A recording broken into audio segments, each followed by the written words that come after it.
അതായത് നമ്മുടെ കൃത്യമായിട്ട് പ്രീവിയസ് ഇയർ ക്വസ്റ്റ്യൻ പേപ്പേഴ്സ് ഒക്കെ നോക്കി നമ്മുടെ റിസർച്ച് ആപ്റ്റിറ്റ്യൂഡിൽ വരുന്ന ഫോക്കസ് ഏരിയാസ് ഐഡന്റിഫൈ ചെയ്യുന്ന ക്വസ്റ്റ്യൻസ് ആണ് ഇവിടെ ഡിസ്കസ് ചെയ്യുന്നത്. എന്താണ്?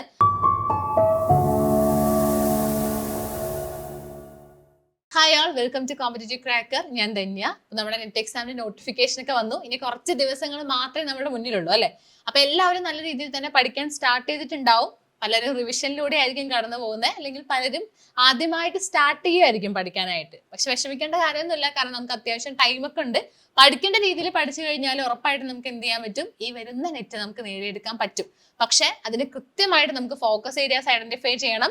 ഈ previous year question papers, previous ഇയറിൽ ചോദിച്ച ക്വസ്റ്റ്യൻസ് ഒക്കെ നല്ലതുപോലെ നോക്കിയാൽ മാത്രമാണ് നമുക്ക് കൃത്യമായിട്ട് നമ്മൾ ഇമ്പോർട്ടൻസ് കൊടുക്കുന്നത് തന്നെയാണോ ഇമ്പോർട്ടന്റ് ആയിട്ടുള്ള ടോപ്പിക്, അതെ അതിനെയാണ് ഫോക്കസ് ഏരിയ എന്ന് പറയുന്നത്, അല്ലെങ്കിൽ അത് തന്നെയാണോ നമ്മുടെ ഫോക്കസ് ഏരിയ, അല്ലെങ്കിൽ വേറെ എന്തെങ്കിലും ആണോ, അല്ലെങ്കിൽ എക്സാം ക്വസ്റ്റ്യൻസ് എങ്ങനെയൊക്കെയാണ് വരുന്നത് എന്ന കാര്യങ്ങളൊക്കെ നമുക്ക് പ്രീവിയസ് ഇയർ ക്വസ്റ്റ്യൻസ് നോക്കിയാൽ മാത്രമേ മനസ്സിലാവുള്ളൂ.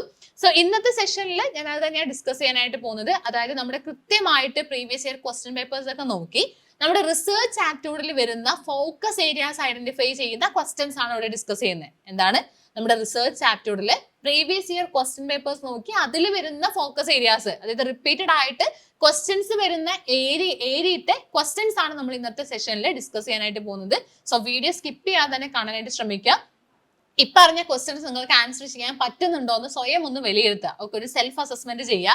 കാരണം നമ്മൾ ഒരുപാട് കാര്യങ്ങൾ പഠിച്ചതുകൊണ്ട് മാത്രം പോരാ, നമുക്ക് ക്വസ്റ്റ്യൻസ് കിട്ടിക്കഴിഞ്ഞാൽ ആൻസർ ചെയ്യാനും കൂടെ പറ്റണം. അപ്പൊ ഒരുപാട് ഡിഫിക്കൽട്ടി ഒന്നും അല്ല, ഞാൻ ആ ഏരിയ നിങ്ങൾക്കൊന്ന് ഐഡന്റിഫൈ ചെയ്ത് തരിക എന്നാണ് ഉദ്ദേശിക്കുന്നത്. അല്ലാതെ ക്വസ്റ്റ്യൻസിന്റെ ഡിഫിക്കൽട്ടി ലെവൽ നിങ്ങൾ നോക്കണ്ട. ക്വസ്റ്റ്യൻസ് അത്യാവശ്യം സിമ്പിൾ ആയിട്ടുള്ള ക്വസ്റ്റ്യൻസ് ഒക്കെ തന്നെയാണ് എടുത്തിരിക്കുന്നത്. ഓക്കെ, അപ്പൊ അതിന് മുൻപ് തന്നെ നമ്മുടെ CC ലേണിംഗ് ആപ്പിനെ കുറിച്ച് പറയുകയാണെന്നുണ്ടെങ്കിൽ, നിങ്ങൾക്ക് ഏതൊരു ലെവലിൽ പഠിക്കുന്ന ഒരു കുട്ടി ആയിക്കോട്ടെ, അല്ലെങ്കിൽ ഏതൊരു എക്സാമിന് വേണ്ടി പ്രിപ്പയർ ചെയ്യുന്നവരായിക്കോട്ടെ, അവർക്ക് എല്ലാവർക്കും യൂസ്ഫുൾ ആവുന്ന രീതിയിലുള്ള ഒരുപാട് കാര്യങ്ങളാണ് നമ്മുടെ CC ലേണിംഗ് ആപ്പിൽ ഉള്ളത്. നമുക്ക് ഫ്രീ ഡെയിലി മോക്ക് ടെസ്റ്റ് ഉണ്ട്, daily free quiz and current affairs ഉണ്ട്, പ്രീവിയസ് ഇയർ ക്വസ്റ്റ്യൻസ് PDF ഉണ്ട്, and rank and performance analysis നമ്മുടെ CC ലേണിംഗ് ആപ്പിൽ അവൈലബിൾ ആണ്. സോ നിങ്ങൾക്ക് നമ്മുടെ പ്ലേ സ്റ്റോറിൽ നിന്നോ അല്ലെങ്കിൽ ആപ്പ് സ്റ്റോറിൽ നിന്നൊക്കെ നമുക്ക് ഇൻസ്റ്റാൾ ചെയ്യാം. ഓക്കെ ആണല്ലോ. അപ്പൊ ഞാൻ എന്തായാലും നമ്മുടെ ക്വസ്റ്റ്യനിലോട്ട് കടക്കുവാണ്. സോ ആദ്യത്തെ ഫോക്കസ് ഏരിയ എന്ന് പറയുന്നത്, ഇവിടെ ഞാൻ ടൈപ്സ് ഓഫ് റിസർച്ചിനെ കുറിച്ചാണ് പറയുന്നത്, എങ്കിലും ആദ്യത്തെ ഫോക്കസ് ഏരിയ എന്ന് പറയുന്നത് ടൈപ്സ് ഓഫ് റിസർച്ച് ആണ്. അതായത് ഇതിൽ ഹിസ്റ്റോറിക്കൽ റിസർച്ചിനെ കുറിച്ചാണ് പറയുന്നത്, പക്ഷെ ടൈപ്സ് ഓഫ് റിസർച്ച് ആണ് ഒന്നാമത്തെ ഫോക്കസ് ഏരിയ ആയിട്ട് പറയാനായിട്ടുള്ളത്. എന്താണ്? ടൈപ്സ് ഓഫ് റിസർച്ച് ആണ്. അപ്പൊ അതിൽ തന്നെ ഇമ്പോർട്ടന്റ് ആയിട്ട് വരുന്ന ഒരു കാര്യമാണ് നമ്മുടെ ഹിസ്റ്റോറിക്കൽ റിസർച്ച്. ദെൻ ഹിസ്റ്റോറിക്കൽ റിസർച്ചിൽ തന്നെ ഒരുപാട് തവണ ക്വസ്റ്റ്യൻസ് ചോദിച്ചിരിക്കുന്നത് പ്രൈമറി ഡാറ്റാ സോഴ്സിനെ കുറിച്ചും സെക്കൻഡറി ഡാറ്റാ സോഴ്സിനെ കുറിച്ചുമാണ്. അപ്പൊ എന്താണ് ഈ പ്രൈമറി ഡാറ്റാ സോഴ്സ്, എന്താണ് ഈ സെക്കൻഡറി ഡാറ്റാ സോഴ്സ് എന്ന് കൃത്യമായിട്ട് അറിഞ്ഞിരിക്കണം അല്ലെ. ഹിസ്റ്റോറിക്കൽ റിസർച്ച് നിങ്ങൾക്ക് എല്ലാവർക്കും അറിയുന്നുണ്ടാവും. പാസ്റ്റ് ഇവന്റ്സിനെ കുറിച്ച് പഠിക്കുന്നതിനെയാണ് ഹിസ്റ്റോറിക്കൽ റിസർച്ച് എന്ന് പറയുന്നത്. പാസ്റ്റ് ഇവന്റ്സ് പറയുമ്പോൾ പഴയൊരു എന്തായിരിക്കാം, ഇപ്പൊ താജ്മഹലിനെ കുറിച്ച് പഠിക്കുന്നതായിരിക്കാം, പഴയൊരു ഇവന്റ് ആയിരിക്കാം അല്ലെ. അപ്പൊ അതിനെ കുറിച്ച് പഠിക്കുന്നതിനെയാണ് നമ്മൾ ഹിസ്റ്റോറിക്കൽ റിസർച്ച് എന്ന് പറയുന്നത്. അതിൽ തന്നെ ഞാൻ പറഞ്ഞു പ്രൈമറി ഡാറ്റയുണ്ട്, സെക്കൻഡറി ഡാറ്റയുണ്ട്. സോ പ്രൈമറി ഡാറ്റ സോഴ്സ് എന്ന് പറയുമ്പോൾ നമ്മൾ ഡയറക്ട്ലി പോയിട്ട് ഡാറ്റ കളക്ട് ചെയ്യുകയാണ്. ഇപ്പോൾ നമുക്കറിയാം നമ്മുടെ ഒരുപാട് ടെക്നിക്സ് ഓഫ് റിസർച്ച് ഉണ്ട് അല്ലെ. ഏതൊക്കെ ഉണ്ട്? ഇന്റർവ്യൂ ഒരു ടെക്നിക്കാണ്, ദെൻ ഒബ്സർവേഷൻ ഒരു ടെക്നിക്കാണ്. അപ്പൊ നമുക്കറിയാം ഈ ഹിസ്റ്റോറിക്കൽ റിസർച്ച് ഒരു ക്വാളിറ്റേറ്റീവ് റിസർച്ച് ആണ്. അതുകൊണ്ട് തന്നെ ക്വാളിറ്റേറ്റീവ് ടെക്നിക്സ് ആണ് അവിടെ യൂസ് ചെയ്യാൻ പറ്റുന്നത്. അതാണ് ഈ പറഞ്ഞ ഇന്റർവ്യൂ, ഒബ്സർവേഷൻ ഒക്കെ. ഞാനിപ്പോ ഈ പറഞ്ഞതിൽ തന്നെ കുറെ ക്വസ്റ്റ്യൻസ് വരാൻ ചാൻസ് ഉണ്ട് കേട്ടോ. ഇപ്പൊ ഇന്റർവ്യൂ, ഒബ്സർവേഷൻ ഒക്കെ ഒരു ടെക്നിക് ആണോ, ഒരു ടൂൾ ആണോ എന്നൊക്കെ ക്വസ്റ്റ്യൻസ് വരാം. അപ്പൊ അതിലുണ്ട്. ദെൻ ഹിസ്റ്റോറിക്കൽ റിസർച്ച് ഒരു ക്വാളിറ്റേറ്റീവ് റിസർച്ച് ആണ്, നിങ്ങൾക്ക് മനസ്സിലായി അല്ലെ. അതിൽ തന്നെ വരുന്ന രണ്ട് കാര്യങ്ങൾ പറഞ്ഞു, പ്രൈമറി ഡാറ്റയും സെക്കൻഡറി ഡാറ്റയും. അപ്പോൾ ഈ പ്രൈമറി ഡാറ്റ എന്ന് പറഞ്ഞാൽ ഞാൻ നേരത്തെ പറഞ്ഞതുപോലെ തന്നെ നമ്മൾ ഡയറക്ട്ലി പോയിട്ട് കളക്ട് ചെയ്യുന്ന ഡാറ്റയാണ് പ്രൈമറി ഡാറ്റ. ഇപ്പൊ ഞാനൊരു റിസർച്ച് ചെയ്യുകയാണെന്നുണ്ടെങ്കിൽ, ഞാനിപ്പോൾ ഡയറക്ട്ലി ഒരാളോട് പോയി ഇന്റർവ്യൂ നടത്തി എനിക്ക് കിട്ടുന്ന ഡാറ്റ ഉണ്ടല്ലോ, അല്ലെങ്കിൽ കൃത്യമായിട്ട് ആ ഇന്റർവ്യൂവർ പറഞ്ഞ കാര്യങ്ങൾ ഞാൻ നോക്കുന്നത്, അപ്പൊ അതൊക്കെ ഈ പ്രൈമറി ഡാറ്റ സോഴ്സിൽ വരുന്നതാണ്. അറ്റ് ദ സെയിം ടൈം നമ്മുടെ സെക്കൻഡറി ഡാറ്റാ സോഴ്സ് എന്ന് പറയുമ്പോൾ നമുക്ക് സെക്കൻഡ് പേഴ്സണിൽ നിന്ന് കിട്ടുന്നതാണ്. അങ്ങനെ ആലോചിച്ചാൽ മതി. അതായത് ഇപ്പൊ വേറൊരാൾ ഡാറ്റ കളക്ട് ചെയ്ത് അവർ റിസർച്ച് ചെയ്തു, ആ ഡാറ്റയാണ് നമ്മൾ യൂസ് ചെയ്യുന്നത്. ആ ഡാറ്റ നമുക്ക് അതുപോലെ യൂസ് ചെയ്യാൻ പറ്റില്ല, പക്ഷെ അതിൽ നിന്നും നമ്മൾ ഡാറ്റ കളക്ട് ചെയ്യുവാണ്. അങ്ങനെ ആയിരിക്കാം, അല്ലെങ്കിൽ ഏതെങ്കിലും ഒരു ജേർണലോ ആർട്ടിക്കിളോ ഒക്കെ നോക്കിയിട്ട് അതിൽ നിന്ന് നമ്മൾ എടുക്കുന്നതായിരിക്കാം, ഒരു ന്യൂസ് പേപ്പറിൽ നിന്ന് നമ്മൾ എടുക്കുന്നതായിരിക്കാം. അപ്പൊ അതൊക്കെ ഒരു സെക്കൻഡറി സോഴ്സ് ഓഫ് ഡാറ്റയാണ്. സോ ഇവിടെ ക്വസ്റ്റ്യൻ വന്നത് എങ്ങനെയാണ്? Which one of the following source is not a primary source of data. നിങ്ങൾ സ്വന്തമായിട്ടൊന്ന് ആൻസർ ചെയ്യാനായിട്ട് ശ്രമിക്കുക, ഇതിൽ ഏതാണ് ആൻസർ വരുന്നതെന്നുള്ളത്. അതിനുശേഷം മാത്രം ഞാൻ പറയുന്ന എക്സ്പ്ലനേഷൻ കേട്ടാൽ മതി. അപ്പൊ ഇവിടെ ക്വസ്റ്റ്യൻ വായിക്കുന്ന സമയത്ത് ഈ നോട്ടിന് നല്ല പ്രാധാന്യമുണ്ട് അല്ലെ. കാരണം പല സ്റ്റുഡൻസും ഇപ്പൊ ഇന്ന എക്സാം ഒന്നും ഇല്ല കേട്ടോ, നമ്മുടെ കേട്ടറ്റ് ആയിക്കോട്ടെ, സെറ്റ് ആയിക്കോട്ടെ, നെറ്റ് ആയിക്കോട്ടെ, ഏത് എക്സാംസിന് വേണ്ടി പ്രിപ്പയർ ചെയ്ത സ്റ്റുഡൻസ് ആണെങ്കിലും കാണാതെ പോകുന്ന ഒരു കാര്യമാണ് ഈ നോട്ട് എന്ന് പറയുന്നത്. കാരണം നമുക്കറിയാം ഇപ്പോഴേ ചിലപ്പോൾ കാണില്ല, ഇനിയിപ്പോ എക്സാം ഹാളിൽ കൂടെ പോയി കഴിഞ്ഞാൽ അവിടുത്തെ ടെൻഷനും അവിടുത്തെ ഹറിബറിയൊക്കെ ആയിട്ട് ആ ഒരു കാര്യം നമ്മൾ കാണില്ല. പിന്നെ ഇവിടെ ചെയ്യുന്ന ഒരു കാര്യം എന്താണെന്ന് വെച്ചാൽ നമ്മുടെ ക്വസ്റ്റ്യൻ പേപ്പർ ഇടുന്ന ആൾക്കാരുണ്ടല്ലോ, അവർക്ക് നല്ല ബോധ്യമുണ്ട് അവർ കാണില്ല എന്നുള്ളത്. അപ്പൊ അതുകൊണ്ട് തന്നെ അവർ അത് കാണാതിരുന്നു കഴിഞ്ഞാൽ ഏത് ഓപ്ഷൻ സെലക്ട് ചെയ്യും, അത് അവർ കൊണ്ട് ഫസ്റ്റ് ഓപ്ഷനിൽ കൊണ്ടിടും, അതായത് ഓപ്ഷൻ എ ആയിട്ട് ഇടും. അപ്പൊ അങ്ങനെ ഇടുന്ന സമയത്ത് എല്ലാവരും ഇതാണ്, അപ്പൊ ഫസ്റ്റ് ഓപ്ഷൻ എ ആണ് എന്ന് പറഞ്ഞ് മാർക്ക് ചെയ്യും. അപ്പൊ അങ്ങനെ ഒരിക്കലും ചെയ്യരുത്. കാരണം നമ്മൾ ഒരുപാട് കാര്യങ്ങൾ പഠിച്ചതുകൊണ്ട് മാത്രമായില്ല, നമുക്ക് എക്സാം ക്രാക്ക് ചെയ്യാനായിട്ട് അതിനും ഒരു കഴിവ് വേണം അല്ലെ. അപ്പൊ ആ കഴിവ് നമ്മൾ ഉണ്ടാക്കിയെടുക്കുന്നത് തന്നെയാണ്. അല്ലാതെ നമ്മൾ ചിലവരോട് പറയില്ലേ, അവന് നല്ല എക്സാം ക്രാക്ക് ചെയ്യാനുള്ള ഒരു കഴിവുണ്ട്, ഞാൻ ഇവിടെ പഠിക്കുന്നുണ്ട് പക്ഷെ എനിക്ക് കിട്ടുന്നില്ല എന്നുള്ളത്. പക്ഷെ അതൊക്കെ തെറ്റാണ്. കാരണം അത് നമ്മൾ നല്ലപോലെ പ്രിപ്പയർ ചെയ്ത് കഴിഞ്ഞാൽ ആർക്കാണെങ്കിലും പറ്റുന്നുള്ളതാണ്. സോ ഇവിടെ ഈ നോട്ട് എന്നുള്ള കാര്യം നല്ലതുപോലെ തന്നെ ശ്രദ്ധിക്കണം. Is not a primary source of ഡാറ്റയാണ് അല്ലെ. അപ്പൊ ഏതൊക്കെയാണ് ഓപ്ഷൻ നോക്കിക്കേ. Information provided by a person who did not directly observe the event ഉണ്ട്, ദെൻ ഓട്ടോബയോഗ്രഫീസ് ഉണ്ട്, വീഡിയോ റെക്കോർഡിംഗ്സ് ഓഫ് ഇന്റർവ്യൂസ് ഉണ്ട്, then legislative documents prepared by state governments ഉണ്ട്. അപ്പൊ ഇവിടെ പ്രൈമറി സോഴ്സ് ഓഫ് ഡാറ്റ അല്ലാത്തത് ഏത് എന്നാണ് പറഞ്ഞിരിക്കുന്നത്. സോ നമുക്കറിയാം ഈ ഓട്ടോബയോഗ്രഫീസ് എന്ന് പറയുന്നത് പ്രൈമറി ആണ്. കാരണം ഓട്ടോബയോഗ്രഫി എന്താ, ഇപ്പൊ ഗാന്ധിജിന്റെ ഓട്ടോബയോഗ്രഫി ആണെങ്കിൽ ഗാന്ധിജിന്റെ സ്വന്തമായിട്ട് എഴുതിയ കാര്യങ്ങളാണ്. അപ്പൊ അതിൽ നിന്ന് നമുക്ക് എന്ത് ചെയ്യാം, ഡാറ്റ കളക്ട് ചെയ്യുമ്പോൾ അത് ഡയറക്ട്ലി കിട്ടുന്ന സാധനമാണ് അല്ലെ. അപ്പൊ അതുകൊണ്ട് തന്നെ ഓട്ടോബയോഗ്രഫീസ് ഒരു പ്രൈമറി സോഴ്സ് ആണ്. വീഡിയോ റെക്കോർഡിങ്സ് ഓഫ് ഇന്റർവ്യൂ, ഇപ്പൊ ഇന്റർവ്യൂവിന് നമുക്ക് പോകാൻ പറ്റിയില്ലെങ്കിലും ആ ഇന്റർവ്യൂ റെക്കോർഡ് ചെയ്ത് നമ്മൾ കണ്ടാൽ മതി. അപ്പൊ അതും എന്താണ്, പ്രൈമറി ഡാറ്റയാണ്. അപ്പൊ അതും അല്ല. Then legislative documents prepared by state governments, അതും എന്താണ്, ഡയറക്ട്ലി കിട്ടുന്ന, അതിൽ നിന്ന് നമുക്ക് ഡയറക്ട്ലി കാര്യങ്ങൾ എടുക്കാനായിട്ട് സാധിക്കും. സോ അതും പ്രൈമറി സോഴ്സ് ഓഫ് ഡാറ്റയാണ് അല്ലെ. ഇപ്പൊ autobiographies, video recordings, legislative documents prepared by state governments, അത് മൂന്നും പ്രൈമറി ഡാറ്റ സോഴ്സ് ആണ്. So primary source of data അല്ലാത്ത ഓപ്ഷൻ എന്ന് പറയുന്നത് ഓപ്ഷൻ എ ആണ്. അതായത് information provided by a person who did not directly observe the event. അപ്പൊ അയാൾ അത് കണ്ടിട്ടില്ല, മറ്റൊരാളുടെ എവിടെ നിന്നോ കേട്ടിട്ടാണ് അയാൾ എന്ത് ചെയ്തത്, അയാളുടെ നമുക്ക് ഇൻഫർമേഷൻസ് കിട്ടുന്നത്. അപ്പൊ അതൊരു സെക്കൻഡ് പേഴ്സൺ ആണ്. സോ സെക്കൻഡറി സോഴ്സ് ഓഫ് ഡാറ്റയാണെന്ന് മനസ്സിലാക്കാം. ഓക്കെ ആണല്ലോ. അപ്പൊ ഇത് നിങ്ങൾക്ക് ആൻസർ ചെയ്യാൻ കിട്ടി എന്ന് വിശ്വസിക്കുന്നു. ഇനി അടുത്ത ക്വസ്റ്റ്യൻ ആണെന്നുണ്ടെങ്കിൽ, അല്ലെങ്കിൽ അടുത്തൊരു ഫോക്കസ് ഏരിയ എന്ന് പറയുന്നത് സാമ്പിളിംഗ് ടെക്നിക്സ് ആണ്.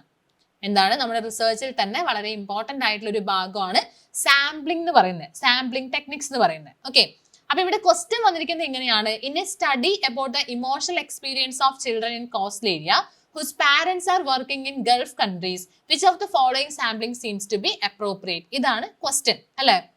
അപ്പൊ നമുക്ക് ഇവിടെ പഠിക്കാനുള്ളത് രണ്ട് ടൈപ്പ് ഓഫ് സാമ്പിളിംഗ് ഉണ്ട്. പ്രോബബിലിറ്റി സാമ്പിളിംഗ് ഉണ്ട്, നോൺ പ്രോബബിലിറ്റി സാമ്പിളിംഗ് ഉണ്ട് അല്ലെ. അതിൽ പ്രോബബിലിറ്റി സാമ്പിളിംഗ് ടെക്നിക്സിൽ വരുന്ന കാര്യമാണ് സിമ്പിൾ റാൻഡം സാമ്പിളിംഗ് വരുന്നുണ്ട്, സ്ട്രാറ്റിഫൈഡ് റാൻഡം സാമ്പിളിംഗ് വരുന്നുണ്ട്, cluster sampling, then systematic sampling. ഇതാണ് നമുക്ക് മെയിൻലി പഠിക്കാനുള്ള പ്രോബബിലിറ്റി സാമ്പിളിംഗ് ടെക്നിക്സ് എന്ന് പറയുന്നത്. ഇനി നോൺ പ്രോബബിലിറ്റി സാമ്പിളിംഗ് എടുക്കുന്ന സമയത്ത് അതിൽ വരുന്ന കാര്യമാണ് ഏതൊക്കെ, നമ്മുടെ ജഡ്ജ്മെന്റൽ സാമ്പിളിംഗ് വരുന്നുണ്ട്, പേർപ്പസീവ് സാമ്പിളിംഗ് വരുന്നുണ്ട്, ദെൻ ഏതാ വരുന്നത്, കോട്ട സാമ്പിളിംഗ് വരുന്നുണ്ട്, സ്നോബോൾ സാമ്പിളിംഗ് വരുന്നുണ്ട്. ഇതൊക്കെയാണ് നമ്മുടെ നോൺ പ്രോബബിലിറ്റി സാമ്പിളിംഗിൽ വരുന്നത്.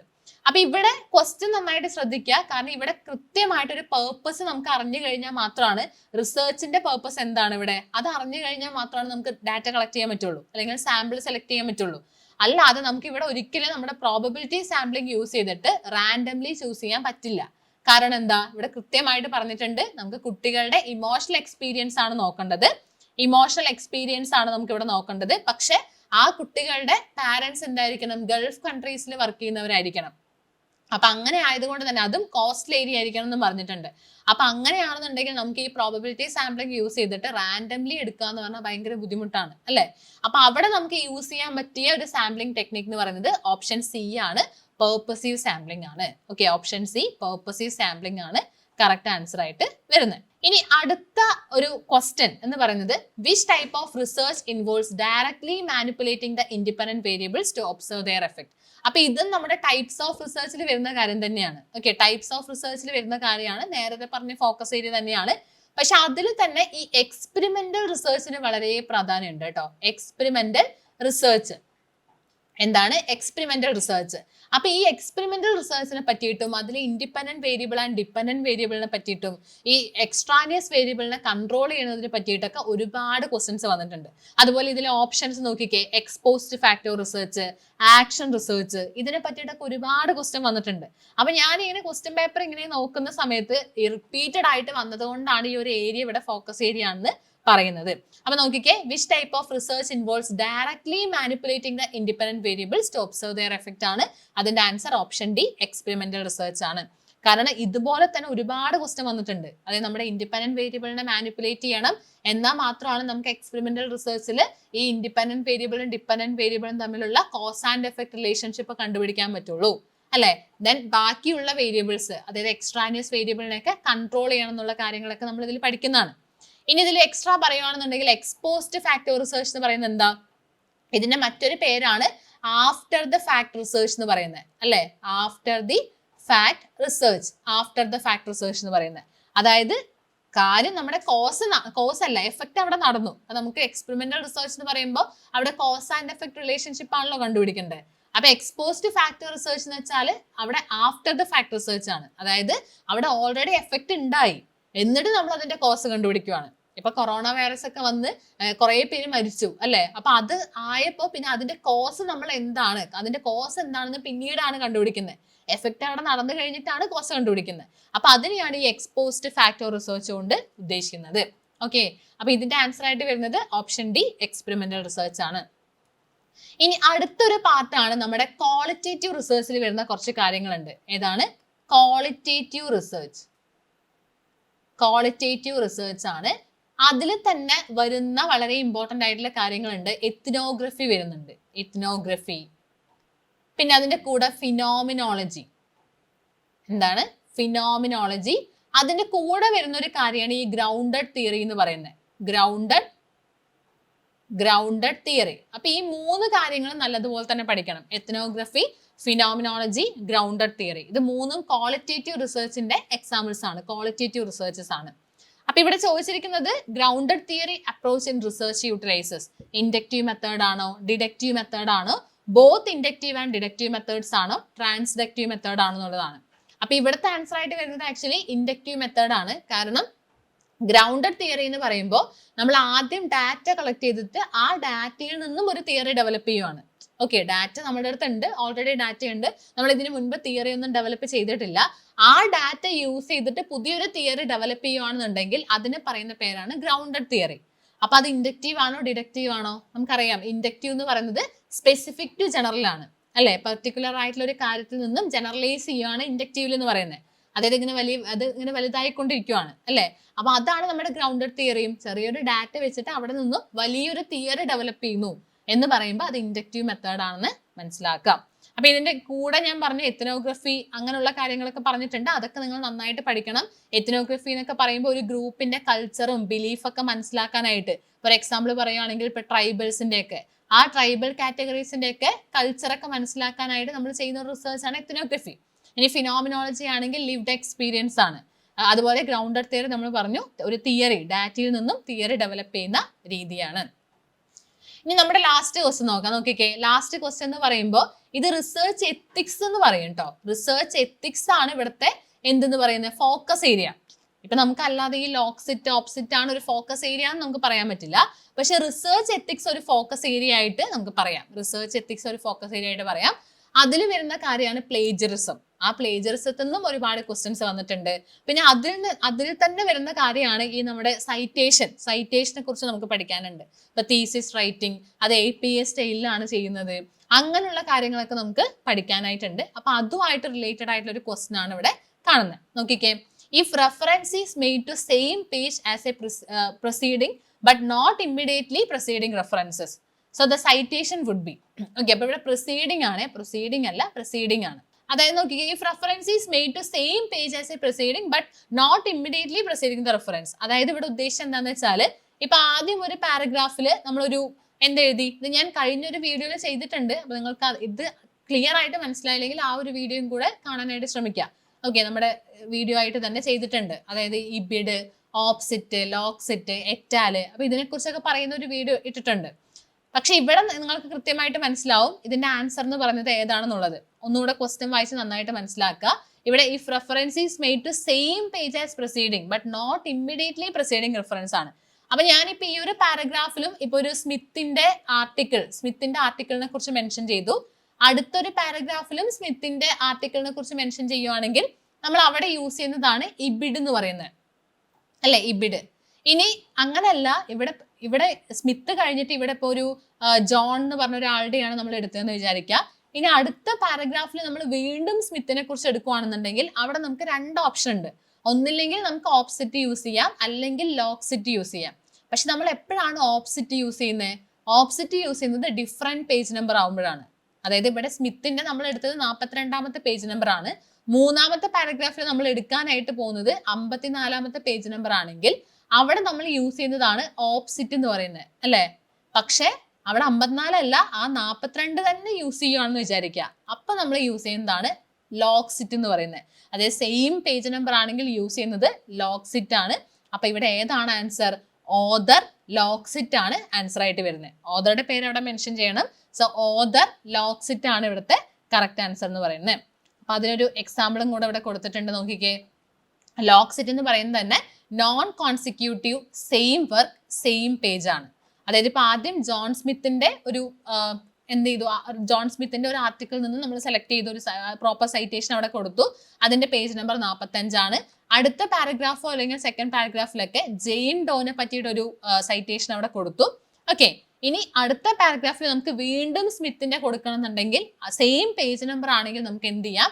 ജസ്റ്റ് സ്മിത്ത് എന്നിട്ടിട്ട് കോമ ഇട്ടിട്ട് ലോക്സിറ്റ് മാത്രം കൊടുത്താൽ മതി. അപ്പൊ അതിന്റെ അർത്ഥം നേരത്തെ പറഞ്ഞ സ്മിത്തിന്റെ സെയിം ആർട്ടിക്കിൾ നിന്നാണ് എടുത്തിരിക്കുന്നത്, സെയിം പേജ് നമ്പർ ആണ് എന്നാണ് അതിന് അർത്ഥമാക്കുന്നത്. അപ്പൊ ഇങ്ങനെയൊക്കെ വളരെ ഡീറ്റെയിൽ ആയിട്ട് തന്നെ നമുക്ക് പഠിക്കേണ്ടതായിട്ടുണ്ട്. പക്ഷെ എല്ലാം ഇതുപോലെ പഠിക്കാനുള്ള ഒരു ടൈമും നമുക്കില്ല. അപ്പൊ ചെയ്യേണ്ട കാര്യം ഞാൻ നേരത്തെ പറഞ്ഞ പോലെ ഫോക്കസ് ഏരിയാസ് ഒക്കെ ഐഡന്റിഫൈ ചെയ്ത് അതിൽ കൃത്യമായിട്ട് നമുക്ക് ഡീറ്റെയിൽ ആയിട്ട് പഠിക്കേണ്ട കാര്യത്തെക്കുറിച്ച് നന്നായിട്ട് പഠിക്കുക എന്നാണ് പറയാനുള്ളത്. സോ എല്ലാവരും നന്നായിട്ട് തന്നെ പഠിക്കാനായിട്ട് ശ്രമിക്കുക. അപ്പൊ നമ്മുടെ CCയിൽ ഇപ്പോൾ 30 ഡേയ്സിന്റെ ഇന്റൻസീവ് ക്രാഷ് ബാച്ച് സ്റ്റാർട്ട് ചെയ്തിട്ടുണ്ട്. അപ്പൊ എന്തായാലും നിങ്ങൾക്ക് ജൂണിൽ നമ്മുടെ JRF ഉറപ്പിക്കാനായിട്ട് JRF ലെവൽ ക്ലാസ് തന്നെയാണ് നമ്മൾ പ്രൊവൈഡ് ചെയ്യുന്നത്. അപ്പൊ എക്സ്പേർട്ട് ആയിട്ടുള്ള ഫാക്കൽറ്റീസ് നയിക്കുന്ന ഒരു ക്ലാസ് തന്നെയാണ് നമ്മുടെ 30 ഡേയ്സിന്റെ ഇന്റൻസീവ് ക്രാഷ് ബാച്ച് എന്ന് പറയുന്നത്. സോ നിങ്ങൾക്ക് ഇൻട്രസ്റ്റഡ് ആണെന്നുണ്ടെങ്കിൽ ഉറപ്പായിട്ട് നിങ്ങൾക്ക് ഈ ഒരു നമ്പറിലോട്ട് കോൺടാക്ട് ചെയ്യാം. ദാറ്റ് ഈസ് 8086881144 എന്നുള്ള നമ്പറിലോട്ട് നിങ്ങൾക്ക് കോൺടാക്ട് ചെയ്യാം. ആൻഡ് എന്തെങ്കിലും ഡൗട്ട്സ് ഉണ്ടെങ്കിൽ ഈ വീഡിയോയുടെ താഴെ തന്നെ നിങ്ങൾക്ക് കമന്റും കൂടെ ചെയ്യാം. അപ്പൊ എല്ലാവരും നന്നായിട്ട് തന്നെ പഠിക്കാനായിട്ട് ശ്രമിക്കുക. Thank you.